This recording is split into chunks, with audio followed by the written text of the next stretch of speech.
une histoire vraie que je m'en vais vous raconter. Il était une fois deux enfants nés dans un pays occidental. Ces deux enfants grandissaient normalement jusqu'au jour où les parents décident de les envoyer à l'école. Mais tiens, qu'est-ce que je raconte? J'ai voulu embellir l'histoire. Voici la version originale. Il était une fois deux enfants nés dans un pays africain. Là, c'est plus réaliste. L'un avait la peau rose, ce qu'on appelle généralement blanc. L'autre avait la peau satinée, ce qu'on appelle noir. Ces deux enfants sont nés dans le même environnement. Notons qu'ils naissent de la même manière comme tous les nouveaux-nés. C'est-à-dire, sans vêtements, sans mode d'emploi pour la vie, ils ont les mêmes réactions, les mêmes peurs, les mêmes façons de jouer dans du sable.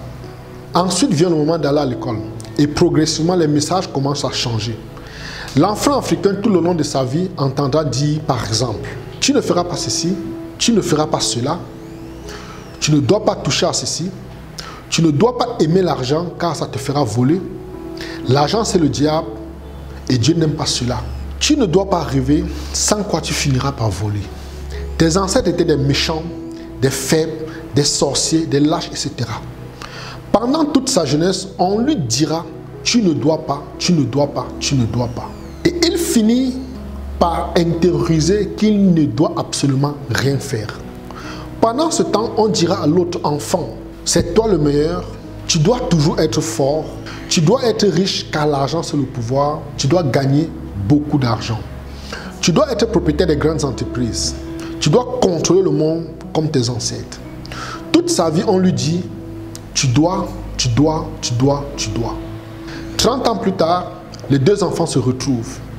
Le jeune Africain raconte avec fierté comment il est devenu agriculteur, producteur de cacao, comment sa plantation commence à produire et que d'ici l'année prochaine, il doublera sa récolte. Le second raconte comment il est déjà à la tête de deux grandes entreprises qui font chacun un chiffre d'affaires à 7 chiffres en euros s'il vous plaît. Et raconte comment il compte créer des filiales dans plusieurs pays. Subitement, le premier devient frustré et trouve que son ami en question est à la tête de l'entreprise vers laquelle il va tout le temps faire la queue pour vendre ses produits. Il se rend subitement compte que son ami, qui vient d'ailleurs, laissera en héritage des entreprises, des actifs à sa descendance. Par contre, le jeune Africain laissera en héritage une plantation et plein de problèmes à sa descendance, qui à leur tour perpétueront la misère, la souffrance, pendant que les enfants du premier seront dans l'aisance, le bien-être et la domination. Voici la morale de l'histoire. Pendant que nous cherchons désespérément à être dans des petites choses, certains cherchent à être au sommet. Ainsi, par cette attitude, nous perpétuons la misère pendant que les autres perpétuent la domination et le rapport de dominé et dominant est transmis de façon générationnelle. Alors, pour briser les chaînes qui nous maintiennent dans les bas-fonds de la misère, nous avons décidé de mettre à votre disposition un secret qui a été pendant longtemps gardé par le dominant. Et ce secret a été longtemps ignoré par le dominé. Du 22 au 27 mars 2022, dans un tourisme entrepreneurial que nous organiserons à Zanzibar, nous vous montrerons étape par étape comment devenir commodity trader ou négociant des matières premières. Nous vous montrerons en détail comment affréter son propre navire de marchandises. Comment affréter son navire sans avoir à débourser le moindre sou. Ah oui, ça aussi c'est possible. Nous vous montrerons comment acheter du sucre, du riz, de l'huile, du pétrole, de la farine en haute mer sans avoir à acheter le produit de vos poches. Ça aussi c'est possible. Nous vous montrerons ensuite comment utiliser les instruments financiers mis à votre disposition pour financer des projets de grande envergure. Lors de la rencontre, nous vous prendrons en charge du 22 au 27 mars 2022. C'est-à-dire, votre hébergement sera à notre charge. Compte tenu du niveau élevé du séminaire, vous serez hébergé dans un hôtel étoilé de renommée mondiale. Ceci pour plusieurs raisons. Des études sérieuses ont démontré que les rencontres d'affaires pertinentes se font généralement dans des avions, dans des hôtels et dans des séminaires internationaux. Nous notons également que lors de ce tourisme entrepreneurial, les acteurs ou les participants viendront de France, du Cameroun, de Belgique, de Côte d'Ivoire, du Bénin, du Burkina Faso, du Canada, du Rwanda, du Mali, du Niger, des États-Unis et bien d'autres pays. Nous prendrons également en charge les frais pédagogiques. Nous remettrons à chaque participant un ordinateur.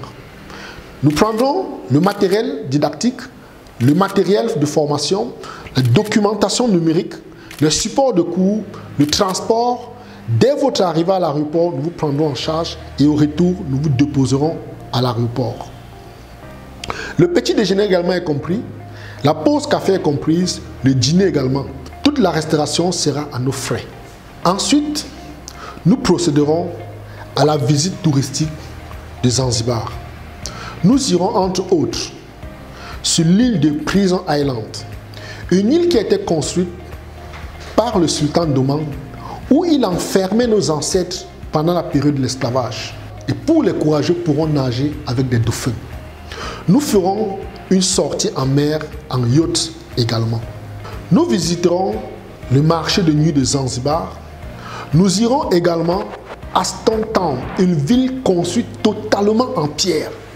Nous visiterons des endroits magnifiques de Zanzibar. Pour ceux qui le veulent, nous irons au sommet du mont Kilimandjaro et nous pourrons visiter le peuple Maasai. Le séminaire sur le négoce est composé de plusieurs cours. Des cours audio, des cours PDF et des vidéos que vous recevrez dans l'ordinateur qui vous sera offert. Alors, disons non à cette fatalité qui se transmet de façon générationnelle dans notre communauté. Faites comme nos anciens apprenants qui aujourd'hui exercent dans ce domaine hautement lucratif.